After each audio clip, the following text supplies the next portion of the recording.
Hello, everyone, and welcome back to another Fire and SNS podcast. I'm Berit Anderson, the COO of Strategic News Service, which is what SNS stands for, and Future in Review, which is our events and community company that serves that same purpose. And I'm here with Mark Anderson, who is the CEO of Strategic News Service and the chair of Future in Review. And we are going to be talking today about his latest global report. So if you are already a member of SNS, you will have just received this report in your inbox. And it is the topic that we're covering today is inflation. What it is, what's causing it, why the media is missing it, and what you need to know to understand what's going on and what to expect moving forward. So Mark, maybe you could start by telling us a little bit more about how your definition and understanding of inflation generally, what we're seeing in the economy today, differs from what's been presented so far by the media. Sure. And thank you, Berit. Nice to be here. For those who are SNS members, this issue was called manufacturing inflation for a good reason. And there are a lot of people right now who are kind of mystified, even very smart people on Wall Street, who have the feeling like, wait a minute, this is beyond description. There's something else going on here than the usual stuff, like central bank inflation rates, responses, and interest rate responses, and yields, and what's going on that's creating so much inflation so fast. What is it? And I had the same concern, and so I started looking into things. So the point of this GR and the point of this meeting with you and I today in this podcast is that there are some very large elephants in the room that haven't showed up either at all or in a proper amount in the media. So one of the things at the end of my run of research on this that suddenly occurred to me that and I appreciate you asking that question. So there is an overall understanding, I think, that I acquired that I want to share now. Okay. And it's a different way of seeing inflation. So inflation, I think, is the result of decreased productivity. Okay. There are other things that can cause it, like greed. But basically, from an economics perspective, if it takes twice as many hours to make my smartphone, the price is going to go up. If it takes twice as many people, the price is going to go up. So that's a lack of productivity. So when you're hunting around for the elephants in the room that have not been looked at closely, you want to do that kind of hunt, right? Mm-hmm. You want to say, what major things have happened recently that have had a huge effect on declining productivity? And when you find those, you're going to find the elephants, I think. Well, it seems from what I know of your report so far, that there's a combination between declining productivity and artificially increasing prices that have created a little bit of and combined with political, a lot of international geopolitical strategies that have created kind of a perfect storm to like inflation, right? And so I'm wondering if you could talk a little bit more about some of those other things as well. Sure. And the question of whether these are artificial or not is a little bit interesting because they're real. If I push you over and you fall over, was that artificial? Right. I mean, you wouldn't have fallen over if I didn't push you, but still, that's a pretty bad metaphor. But still, that's what's happening. Yeah. Yeah. So let's for a moment take China, because China is an obvious elephant in the room, and often, if not always, misunderstood by the usual cast of characters who are on television or who are writing for the Wall Street Journal. So if you begin by looking at their model and you go way back in time, go back a while, they were the leading currency manipulator in the world for many decades, 2 decades. We never called them out. We should have. And so the average price down for them, when they put price on the global market, they're about 25 to 40% price off. It's cheating, but they did it. And so now you've got every nation in the world competing with that.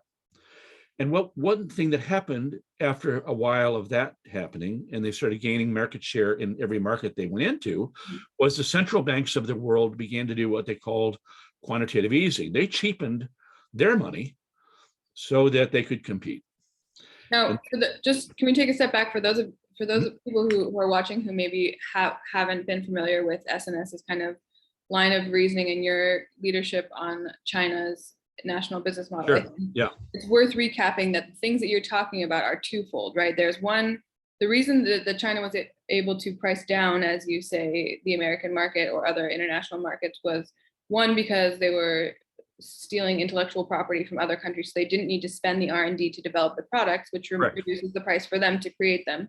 Correct. And two, because they were putting kind of like fake money in a way into those companies to help them grow artificially. And correct. In a market where they, like, without that money, it would have been a much tougher competition for those companies. Absolutely. It was cheap. So like funding, if you're running a startup, your biggest problem is always funding. Funding for Chinese companies during this time was not a problem. There was always money. So to back up what you're saying, when we first did that work, which was groundbreaking on the actual business model of China, the first thing we found out was we looked at their GDP. It was twice what everybody else had ever dreamed of being. It was almost 30% some years.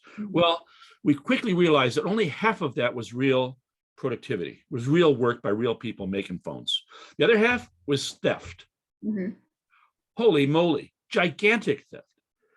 Way beyond anybody's belief system. The numbers are still hard to believe today. So they were stealing hundreds of billions, probably trillions of dollars of stuff from around the world, not just the US, and then incorporating that into their economy for free. Right. And then they had fake banks, and no one knew that either.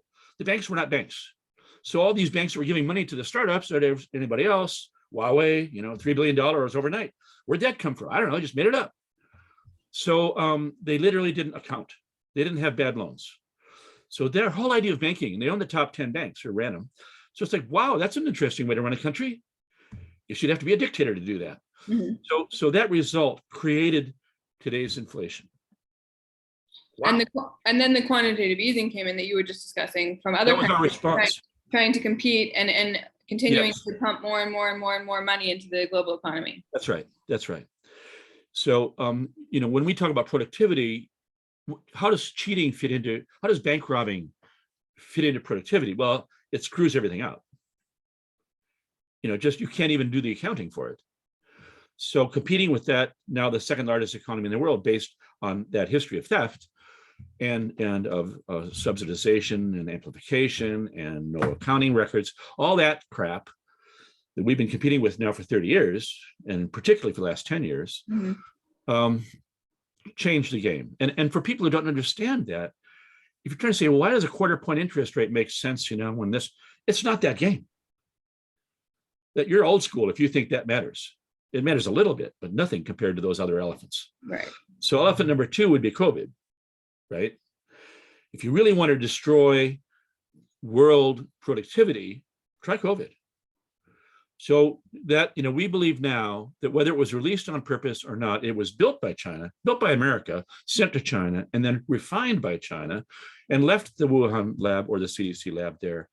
And then they did everything they could to maximize the damage caused economically in the world after that. So it was treated like a bioweapon, whether or not they intended to release it. Right. And the result of that was economic damage beyond your wildest dreams.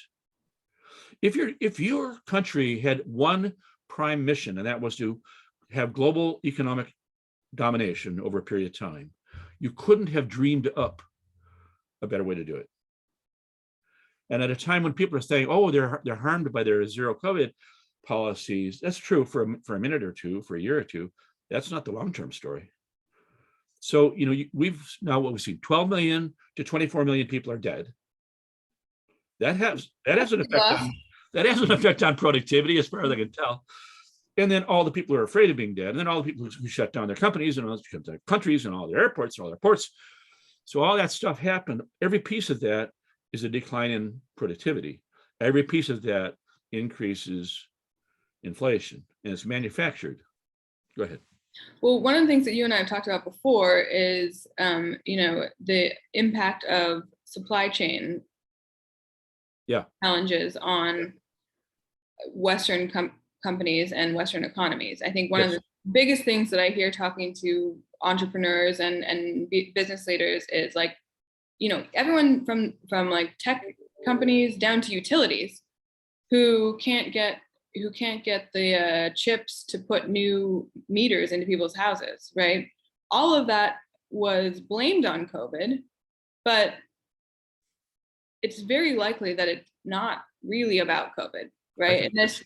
And this kind of gets to the point of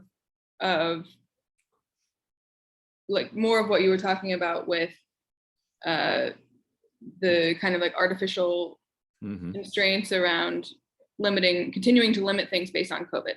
Yes. I think that one of the greatest effects of China's behavior that we've discussed so far was this new thing you just mentioned, which is often called greedflation, where if I own a business making sow's ears into purses, and I have my whole supply chain is in America, right?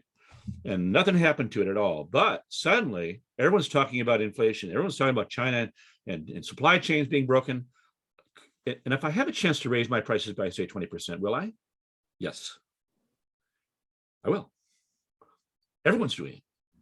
And so greed takes over, even, with the excuse of these things you're mentioning, even though they're not real for my company, let's say. Right. And that is a wildfire. Everyone gets into that. Right. Nobody doesn't raise prices. Right. Well, and that's actually a little different than what I was intending to say, which is I think that like all of the supply chain challenges coming through China are fake, right? Like if you— No, not all. Some. Yes. It's like it's an excuse to say, oh no, we couldn't get you. If you're China and you're stocking up on chips and you're stocking up on lithium and you're stocking up on, which they have done over the last 2 years, rare earth metals and all of those things in huge capacities. We'll call that suspicious behavior. There was a headline out this morning about TSMC is now putting a huge amount of money into Chinese chip factories, right? Yes. Well, they're doing it all over the world and China. But mostly China. I'd have to look at the numbers twice, but they're doing it all over the world and China. Yes. It seemed, from what I saw, it seemed like it was significantly more than what they're putting into the US. And there was a question around why that is all of a sudden. Well, the owners of TSMC were one of the initial investors in SMIC, which is the largest chip company in China. And although Taiwan has laws about transferring first and second generation technology to China, I would be very surprised if they weren't doing that. Yes. Okay.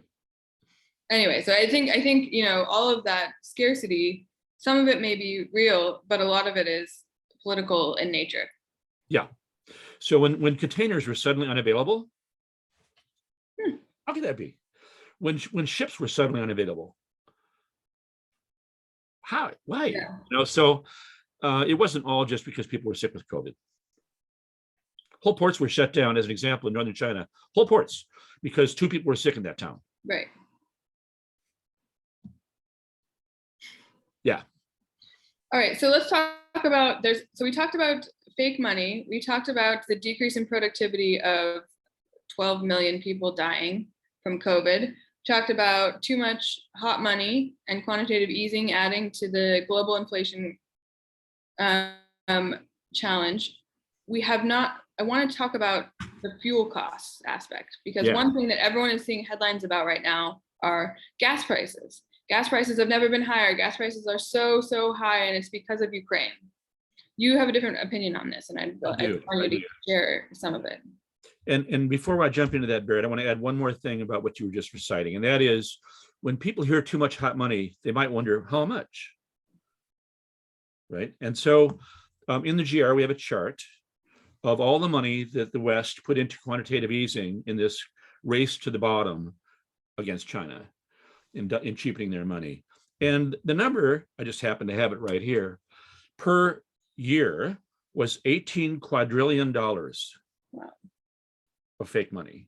From the US or from the West? From the West. What the West used in quantitative easing to buy its own debt, to put money out there, $18 quadrillion new money that's floating around the world trying to find a home every night. So if you're wondering where inflation comes from, that's one way. So back to gas for a minute. So I bought gas yesterday. It was $6.26 a gallon for me here. I've heard friends tell me they're paying $6.50, some of them.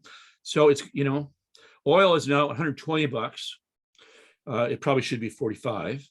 So two obvious places are oil and gas are different. So even though they're related, they're different. So the market for oil is run by OPEC plus, which means Russia plus Saudi Arabia.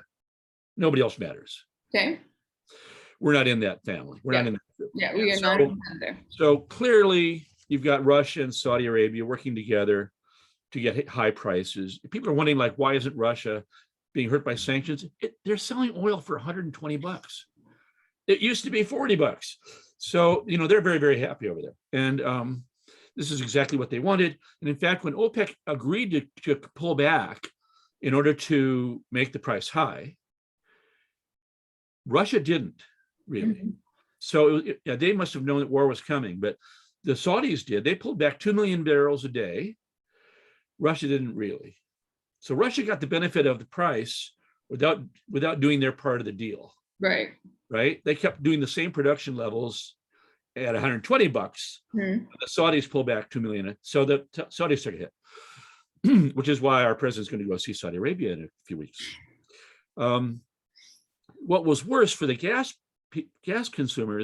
consumers, and I didn't know this until 2 days ago, but apparently starting in 2019, so not in 2020, not during the pandemic, 2019, mm-hmm. or the pandemic, the people who refine gasoline in America made a decision which led to ultimately to the drop in production of 900,000 barrels a day of gasoline.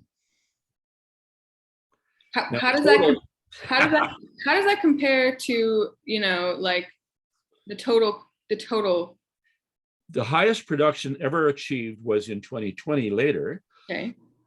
It was for a few brief moments, 1,373,000. So it was 1.4 million barrels a day. Yeah. Okay, so 900,000 is what? Oh, that's more than half. Most of it, yeah. Yeah. And there were times when it was actually a negative number where we actually didn't produce. Yeah. So I don't know who did that, but it's not going to be that hard to find out. Someone in the supply chain decided not to make more gasoline. Yeah. Didn't refine it. They just kept it as oil. They didn't make it into gasoline. And if you take 900,000 out of a normal thing, which should be 1,200, 1.2 million or 1.3 million, the price is going to go up. Well, and that was at the time probably a response to the very low price of oil and gas, right? Yes. And then COVID hit at a time when not oil and gas, of gas. Gas got down to $1.88. And then COVID hit at a time when no one was really using gas, and so we didn't notice that drop off for a long time. And now suddenly we're noticing it, but the production hasn't changed, I think is what you're saying. Demand went back up really quickly, but production did not. Yeah. And the other part of that story that is not well publicized, but it has gotten a little attention, is that there was this moment that Wall Street said to the big investors in energy companies said, we don't want you to reinvest. By reinvest, you mean what? In production. Okay. Take the money that you're making, which is a huge amount of money, and just give it to us. Okay. When you say Wall Street, what does that mean? Who is that voice? Well, I'm not going to. I don't know who the players are, but the normal players would be Goldman Sachs and all these really big investors in investment banks or in investment funds or in hedge funds. They're like the big owners in these companies. And when they call up the CEO and say, "We've decided that you're going to give us the money," they listen, and they did listen, and so they did this large distribution as dividends, basically, back to shareholders instead of investing in production. And I hate to say it this way, but Wall Street got the money and you didn't. Right. We didn't. We're paying Wall Street. We're paying the $6.50 a gallon because the money that should have gone into making more gasoline in some ways went to Wall Street. To large investors, yeah. Yeah. Oops. So that didn't work out very well. That's uncomfortable. Yes, it is. Yeah. So the net of this is the inflation that we're seeing today. Yeah. That's right. So there are big hits in fuel, big hits in food. Even if you take them out of inflation, it's gigantic for the other reasons we discussed. And then there's normal inflation where things just get more expensive for a variety of reasons. But basically, what you have right now is just like what we had when we found out about China being a crook, where half the GDP was coming from theft. Now maybe half the inflation is coming from China and other big elephants that are not being closely watched in general by the media. So it's interesting. I think what people want to know right now most is this going to continue, right? Like, what would be the levers to turn that around? Right. If you're Biden's administration watching this video, which I'm sure they closely watch. I'm sure they're watching it right now live. We make because they're being blamed for gas prices, even though they have nothing to do with them. So what would you do to like fix, like what are immediate actions that we could take as a society too?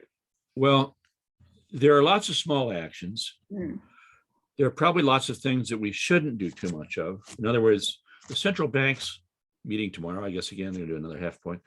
You don't want to overstep on the brakes if you don't understand why you have inflation. If you're assuming it was like the last time around in 2007 or 1980 or whatever, don't assume that. Don't act the way you would have acted 20 years ago when you've got a whole new nation that's corrupt, that's blowing up the entire scene here. You've got to think that in those terms as well as in the normal terms. So that means to me, and we've been writing about this, as you know, in the Global Report, you have to disengage from the economic attack. Right. You have to strengthen your own economic system so that you are no longer vulnerable to the machinations of others. Yeah. I didn't write this, but I wanted to write it. I want to say, imagine if I gave you $1 and you went over to the Xerox machine and made $10 every time I did it. What would happen? It's fake money. What would happen? We'd have inflation. Every dollar we give to China is like $10 of fighting us coming back. It's just like buying Russian oil, but it's much worse. At least with Russian oil, there is some sense of a real accounting going on with the money inside Russia, but not in China. So, you give them $1, maybe they make $1,000. I don't know how many it is, but it'll come back and fight you. It'll fight you in every economic battle that you can dream of, from overfishing to inflation. And, Chinese inflation isn't that bad. Interesting. Our inflation is out of control. Interesting. Are they unhappy about that? I don't think so. Are we? Yes. So, what we have as a very important alternative is disengage. And we're going to publish a book on disengagement pretty quickly here, I think by July 4th. But written by Evan Anderson. Now, if you would like to gain access to any of these past, any of the information we're talking about here today, or if you want to learn more about this, you can become a member of Strategic News Service, SNS, by going to stratnews.com. You can sign up. The first 30 days are free. If you become a premium member, you gain access to all of our archives. So that means you can go back and read all of the many, many publications we've posted about China, how the Chinese economy works, what to expect, how disengagement should work, what it would look like to disengage. We've been writing about all of these things for years and years. So there's a lot to learn there if that's something that you need to understand for your business. So I just want to, this is my one plug of good plug. Well done. Of the day.